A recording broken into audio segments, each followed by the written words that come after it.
Bon ok, aujourd'hui je suis à Jossigny dans le 77 et j'ai emprunté cette nouvelle Royal Enfield Guerilla 450 chez les Vieux Boulons, juste de l'autre côté là-bas. Vieux Boulons, Royal Enfield, c'est maintenant possible puisque Vivien est devenu distributeur de la marque et c'est bien pratique.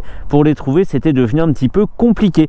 On va y aller très vite pour la fiche technique de cette nouvelle Guerilla 450. Encore un nouveau produit dans la gamme qui devient assez conséquente chez Royal Enfield. On a des petits produits un peu partout, des petits produits de niche, des choses un petit peu plus généralistes, un petit peu plus classiques, mais en tout cas une nouvelle moto c'est toujours bon à prendre, donc on y va.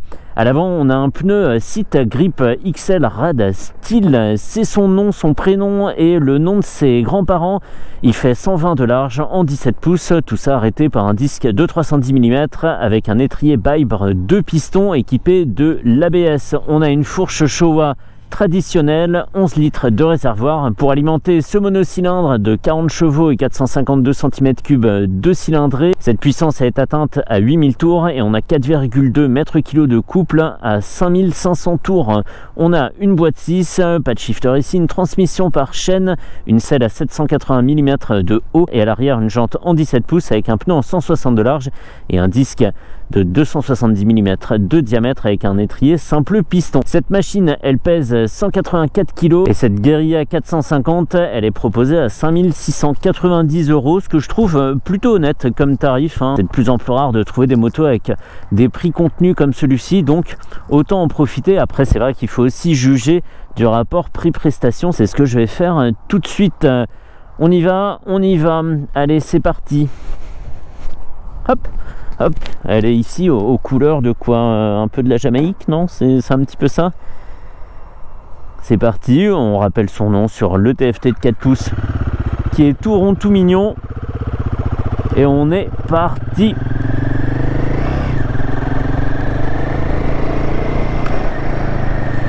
On va détailler l'écran juste après.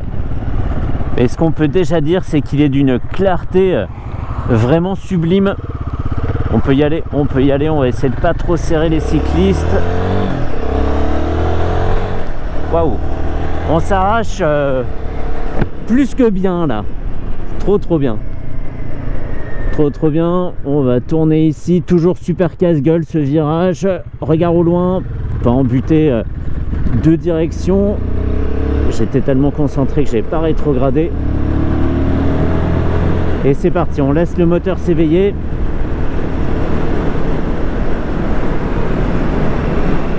Une position assez traditionnelle, on a les genoux assez pliés cependant et les pieds en arrière, mais sinon le dos, les épaules et les bras sont dans une configuration tout à fait classique. Sous les yeux, je le disais, on a un TFT rond qui rappelle tout à fait la forme des deux rétros, donc c'est assez marrant, bon clin d'œil. Je sais pas si c'est fait exprès, mais en tout cas ça dénote pas avec l'ensemble, ça va aussi avec le phare LED tout rond à l'avant. Sur ce compteur on retrouve donc la vitesse bien à la corde, c'est immonde au milieu là, tout crassou. Bon, on a la vitesse, un indicateur de rapport engagé, le compte tour qui s'affole en demi-cercle en haut. Ici on évolue tranquille en cinquième à 4500 tours, j'étais un petit peu plus de 70 km/h, 80 km/h en fait. On a un petit indicateur pour nous dire de passer les rapports, très bien, un totaliseur, une jauge à essence, tout ça est très lisible. Et si je veux faire défiler les infos, comment fais-je? Ici à droite? Mais non, ah non, changement de mode refusé parce que je roule. Réessayer au cycle d'allumage suivant. Ok, donc on ne peut pas changer les modes en roulant. Très bien. Ah, on a un petit stick en dessous. Non. Ah si, c'est bon, c'était là. Et ben c'est la même présentation que la nouvelle Himalayan. Donc on a un affichage vertical, autonomie, consommation, un voltmètre, une température moteur, et on ne peut pas revenir tout en haut en continuant à défiler vers le bas. Il faut se retaper toutes les infos. C'est pas très grave. Trajet 1, trajet 2, et c'est parfait. Passons la sixième. Sixième à 80, on est à 4000 tours, on cruise tranquille et la mécanique est même pas si présente que ça à l'oreille. c'est bien. J'avais un petit peu peur avec un mono comme celui-ci. Et en fait, ça va pas mal. Tout fonctionne bien. Et c'est vrai que quand on tombe des rapports et qu'on commence tout juste à accélérer, elle repart aussi sec. C'est une machine qui a vraiment envie de rouler. Une série 5E39, c'est une vraie M5. Putain, ça y ressemble, hein. Je pense que c'est une vraie M5E39, ouais. Tranquille. Le mec laisse dormir un petit bijou dehors comme ça. Dingo. Je sais pas si tout le cheminement des gaz d'échappement est le même que sur l'Himalayan, mais je trouve que la moto est plus discrète, moins saoulante. Même en ville comme ça, on a une ambiance sonore qui est mieux maîtrisée, je trouve. Un guidon assez large pour offrir une bonne maniabilité. Donc tout est cool et des commodos qu'on connaît, hein, beaucoup de boutons qu'on pivote. Je ne regarde pas où je vais, c'est pas bien du tout. Moins un point pour Gryffondor. Tout est propre, hein. Alors tout est noir, ça peut paraître austère au premier coup d'œil comme ça, mais en fait c'est pas déplaisant à l'œil, je trouve. Il y a plusieurs aspects, il y a du satiné, il y a du mat et il y a du brillant.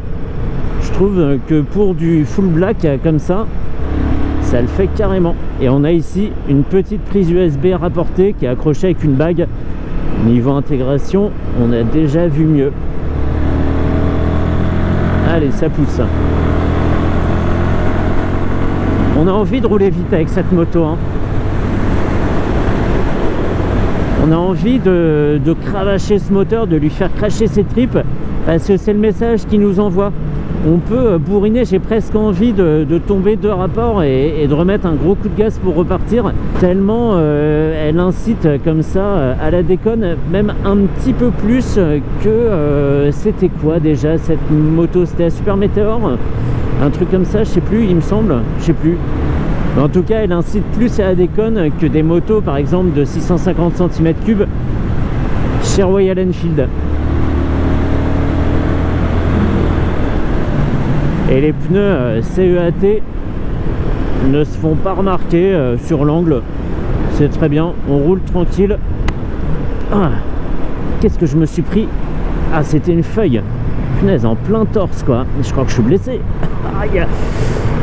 Ouais, ça a fait un gros coup. J'ai cru que c'était un oiseau que je m'étais pris dans le torse. Ok, allez, c'est parti. Les freins. Pas mal de freins moteur aussi, très très bien, bonne compression et ça repart. Allez, troisième, quatrième. On va chercher la puissance à 6000 tours. On a tout ce qu'il faut et la machine a une bonne allonge. Oh, il y a une petite hésitation sur le grip là. J'ai senti le pneu chercher l'adhérence, il y avait un marquage au début de la route pour la présence de gravillon et c'est encore le cas ici, une petite faiblesse de l'avant. Bref, donc je disais que la puissance, faut pas hésiter à aller la chercher haut dans le régime parce que c'est possible, donc il faut bien tirer ses rapports, bien allonger. Et on découvre une autre machine en plus de celle qui est déjà vive à bas régime. C'est sympa d'avoir de l'allonge, c'est cool. Allez.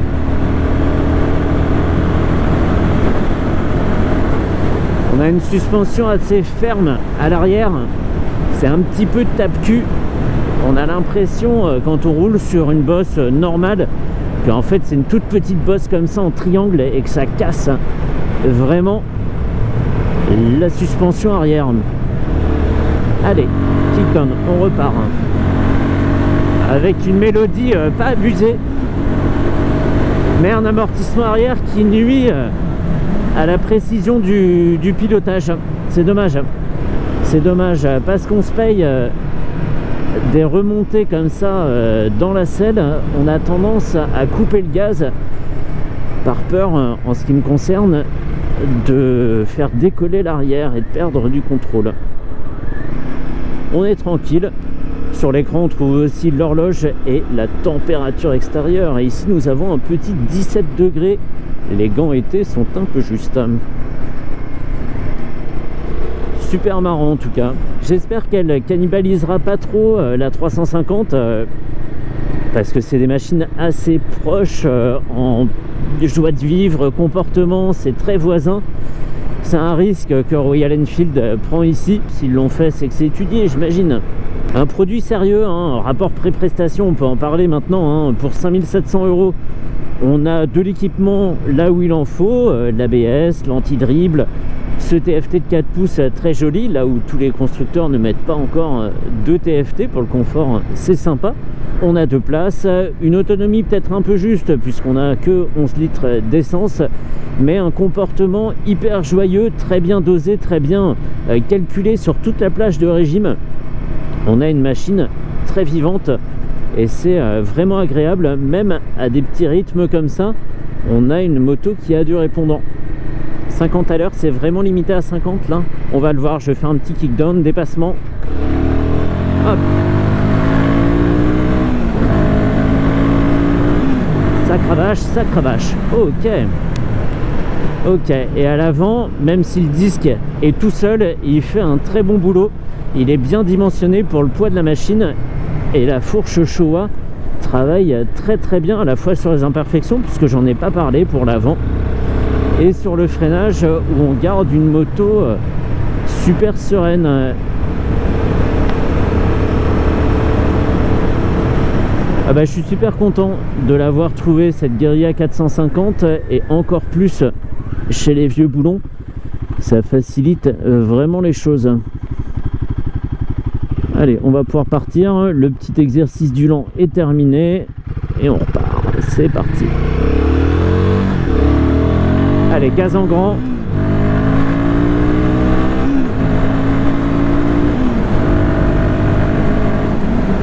J'allais dire, ouais, je suis sûr que c'est qu'une impression et que je vais même pas si vite. Et ben en fait, c'est plus qu'une impression, c'est qu'on finit vraiment par aller vite.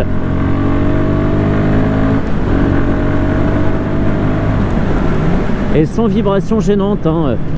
Je suis à plus de 6000 tours, on était quasiment à 7000 tours, ni dans les cale-pieds, ni dans les mains et les fesses, on ressent de vibrations exagérées.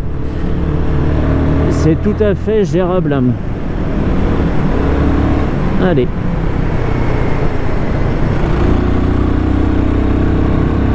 Même comme ça, on peut laisser la puissance arriver, se reposer un petit peu sur le couple pour laisser la moto se libérer sans tomber en rapport. Donc c'est pas mal. Pour la polyvalence, c'est bien. Là, le travail de la fourche est à saluer. On est très bien. Mais toujours cet amortissement arrière ferme.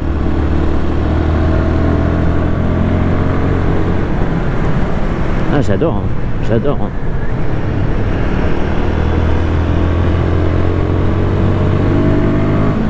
La concentration est maximale. J'essaie de soigner un petit peu mes trajectoires. Venir de l'extérieur, moitié du virage, boum. Hop. Sympa, hein. C'est pas toutes les motos qui donnent envie de s'améliorer, de cravacher, de pousser en sortie de virage. Et celle-ci, malgré son look rétro, permet tout à fait ça. À l'arrière, ça marche bien aussi, hein. Ce disque 270 à l'arrière, on le retrouve sur d'autres machines de la gamme. Il est énorme et il est très efficace. Il fonctionne vraiment assez tôt sur la pédale. Et il apporte un vrai plus, une vraie puissance au freinage.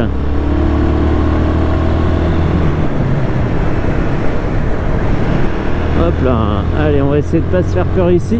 On peut en rester là, j'ai laissé ces petits moments d'amusement, mais on peut en rester là. Je rends sa moto à Vivien et terminé pour la Guerilla 450. Voilà, qu'est-ce qu'ils vont nous trouver comme nom ensuite? Il y avait la Hunter, la Guerilla, étonnant comme choix marketing. Enfin bref, allez, fini pour celle-ci.